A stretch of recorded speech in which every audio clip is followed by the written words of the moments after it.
여러분 안녕하십니까. 8월 6일 주일 넘치는 우리 교회 EQ 98일차 시작하도록 하겠습니다.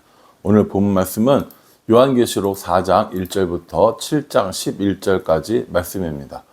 여러분 이제 요한계시록을 들어오면서 우리가 살펴보고 있는 여러 가지 것들 중에 오늘 이제 하는 내용이 가장 어렵고 또 중요한 이런 내용일 거라고 생각이 듭니다.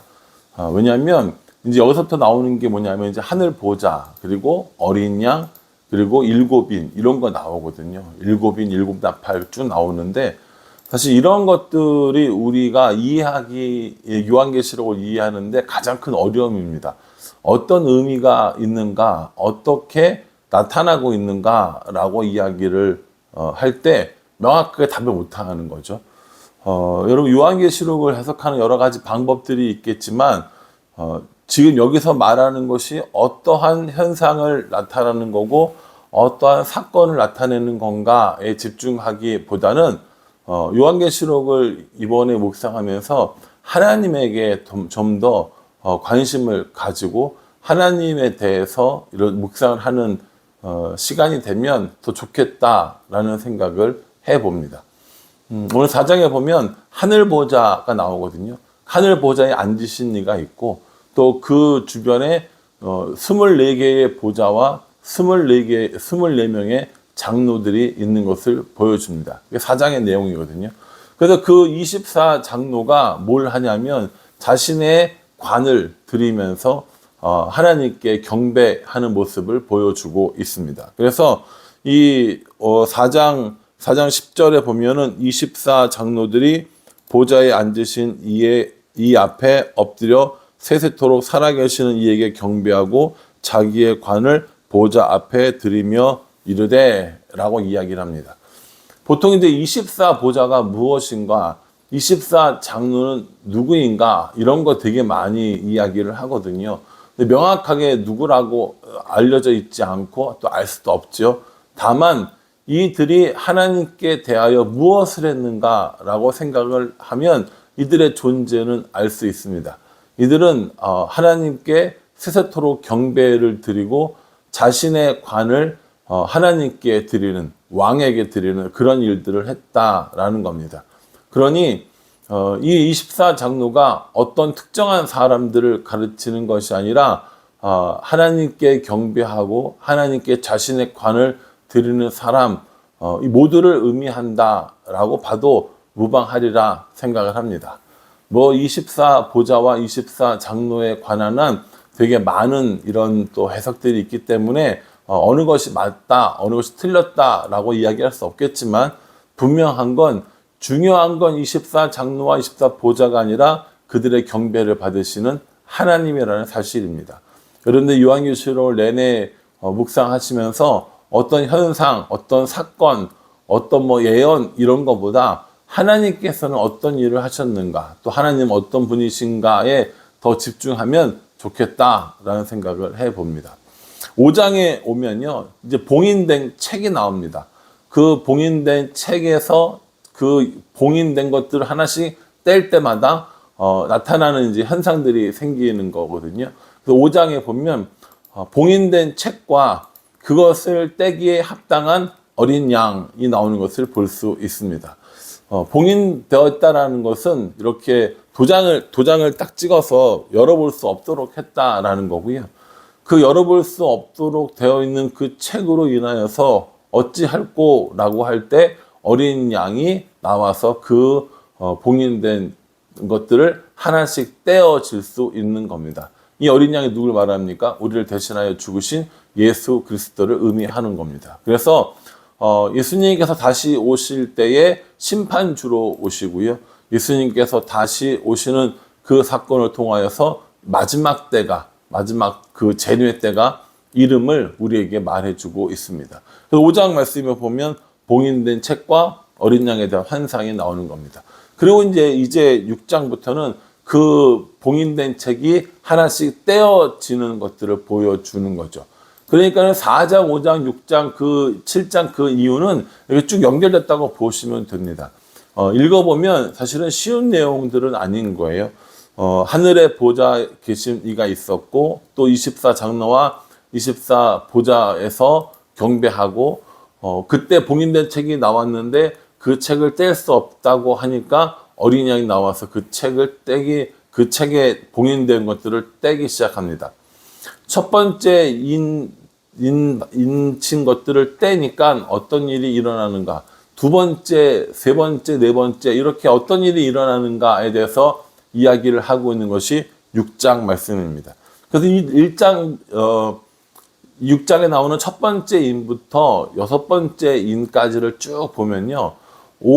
다섯 번째 인, 그리고 여섯 번째 인을 뗄 때는 아주 큰 박해, 아주 큰 재해 같은 것들이 일어나는 것들을 볼 수 있습니다. 왜 처음서부터 그렇게 안 하고요? 이렇게 물어볼 수 있죠. 꼭 그런 거지 않습니까? 처음에 약했다가 점점 강도가 세워지는 이런 형식을 취하고 있거든요. 이건요, 심판이 점점 거세게 될 것을, 심판이 점점 강하게 올 것을 알려주는 심판의 점진성이라고 우리가 보통 이야기를 합니다. 그래서 이 첫 번째 인부터 여섯 번째 인을 떼는 과정에 어떤 일이 일어나는가를 보여주는 게 6장이고요. 7장에 보면, 6장 마지막에 보면 이렇게 나옵니다. 6장 마지막에, 6장 17절에 그들의 진노의 큰 날이 이르렀으니 누가 능히 서리요? 라고 이렇게 얘기합니다. 진노의 날이 이른 거예요. 심판의 날이 이르렀다는 거죠. 그랬더니 어떻게 합니까? 도대체 이 진노를, 이 심판을 누가 피할 수 있겠느냐? 라고 이야기를 하는 겁니다. 그때 이제 7장 말씀에 거기에 대한 답으로 14만 4천 명이 나오게 되는 겁니다. 여러분, 이 교회를 좀 다녀본 사람들은 14만 4천이라는 숫자가 어떤 의미가 있는지를 여러 번 들어보셨을 겁니다. 이단들이 보통 이야기를 할 때 이 14만 4천 명 안에 들어야 구원받는 백성이 된다고 이야기를 해요. 그래서 14만 4천 명을 모으기 위해서 처음에는 되게 열심히 막 모읍니다. 근데 어느 순간에인가 14만 4천 명이 넘어갈 거 아닙니까? 그러면 뭐라고 이야기하냐면 14만 4천 명이 넘은 상태에서 그 14만 4천 명 안에 들기 위한 또 다른 특별한 사람들을 이야기하는 것이죠. 그래서 14만 4천 명 안에 들어서 자신들만 구원 얻겠다고, 또 혹은 자신들의 가족이나 자신들의 친구만 구원 얻게 하겠다고 이런 표현 써서 좀 그렇지만은 발버둥하는 것, 그게 이단들의 모습이 아닌가 생각을 합니다. 14만 4천 명만 구원 얻는다는 게 아닙니다. 12라는 숫자와 12,000이라는 숫자가 곱해져서 만들어낸 것이 14만 4천 명이죠. 한 지파당 12만 명씩, 그래서 12지파가 한 지파당 12,000명씩 해서 14만 4천 명이 되었다라는 겁니다. 이거는요, 12지파의 12도, 그리고 12,000명의 12도 결국 완전하다는 것을 의미하거든요. 그래서 하나님을 경배하고 예수님을 믿는 그 사람들에게 구원이 임한다는 것을 알려주고 있는 내용입니다. 그 뒤에 쭉 넘어가면 계속해서 일곱 나팔의 이런 재앙도 나오고 여러 가지 사건들이 벌어지다가 그 모든 재앙들, 모든 심판들, 모든 환난들을 이기고 나서 이제 어린 양의 혼인잔치, 그리고 새 예루살렘이 도래하는 것을 우리에게 알려주는 겁니다. 내일 우리가 묵상할 부분들이 이제 새로운 어린 양의 혼인잔치와 또 그 다음이 새 예루살렘이라고 하면서 마지막 결론이 맺어지는 것이죠. 그러니까 이 새 예루살렘과 어린 양의 혼인잔치가 있기 전에 뭐가 있다라는 거예요? 아주 극심한 혼란과 아주 극심한 박해와 아주 극심한 핍박이 존재할 것이다 라고 이야기를 하는 겁니다. 예수님 믿으면 모든 것이 다 좋아야 하지 않아요? 예수님 믿으면 천국 간다고 했는데 그럼 좀 더 편해야 되는 거 아닙니까? 라고 하는 이 질문에 예수님 믿는 사람들에게는 분명히 핍박이 있고 예수님 믿는 사람에게는 박해가 있는데 그 환난과 핍박과 박해를 참고 이기고 그 가운데서라도 하나님을 바라보는 것, 그것만이 우리가 승리하는 비결이 된다라고 이야기를 해주고 있습니다. 예수님 믿으면 아무 어려움도 없고 예수님 믿으면 건강하기만 하고 예수님 믿으면 부자만 되고 그렇게 혹시 생각하셨다면 이 요한계시록은 분명히 심판하시는 하나님에 대해서 우리에게 이야기를 해주고 계십니다. 예수님 믿으면 복 받는데 복 받습니다. 그 복이 꼭 이러이러한 복이라고 생각하셨다면 오늘 이 요한계시록 말씀을 보고 복을 내리시는 하나님과 동시에 심판하시는 하나님이심을 기억하시고 우리들의 삶에 개인적으로 그리고 전 세계적으로 마지막 순간 종말의 때가 있다는 사실을 기억하는 것, 이것이 요한계시록을 묵상하는 우리의 자세가 되지 않을까라고 생각합니다. 여러분 여기 하나하나 찝어서 첫 번째 인을 뗄 때는 어떤 일이 있었고 두 번째 인을 뗄 때는 어떤 일이 있었고 이것도 묵상하도 중요하지만 전체적인 분위기와 스토리만 여러분 묵상하시고 지나가면 나중에 한 번 더 또 요한계시록을 깊이 묵상할 때가 있으리라고 생각을 합니다. 지금은 큰 그림만 보고 지나가는 시간들이니까요. 여러분 그렇게 큰 그림만 기억하시고 또 요한계시록을 묵상하실 수 있기 바랍니다.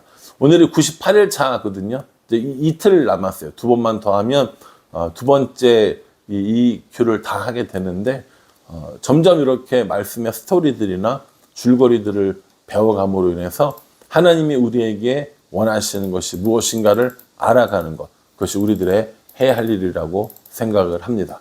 오늘 주일입니다. 오늘 주일을 맞이해서 또 예배 드릴 건데 하나님 믿는 사람들의 마땅한 의무임을 기억하고 이 의무가 억지로 되는 의무가 아니라 우리들 마음속에서 기쁨으로 자원하여 드리는 예배를 통하여서 하나님께 경배 드리는 일이 우리들의 자세, 우리들의 의무, 우리들의 기쁨인 줄 여러분들 모두 다 깨달았으면 좋겠습니다. 바라기는 저와 여러분 모두가 이 요한계시록 말씀을 통하여서 심판하시는 하나님, 또 마지막까지 우리를 붙드시는 하나님을 날마다 경험하면서 살아갈 수 있기를 주님의 이름으로 축복합니다. 기도하겠습니다. 하나님, 하늘 보좌에 앉으신 하나님, 그리고 심판하시는 하나님이심을 우리가 오늘 말씀을 통하여 기억하게 됩니다. 봉인된 책이 있고 어린 양이 그 봉인된 것들을 떼어내면서 여러 가지 환난과 또 여러 가지 재난들이 오지만 믿음을 가지고 끝까지 믿음을 인내하며 살아가는 우리가 될 수 있도록 주님 인도하여 주시옵소서.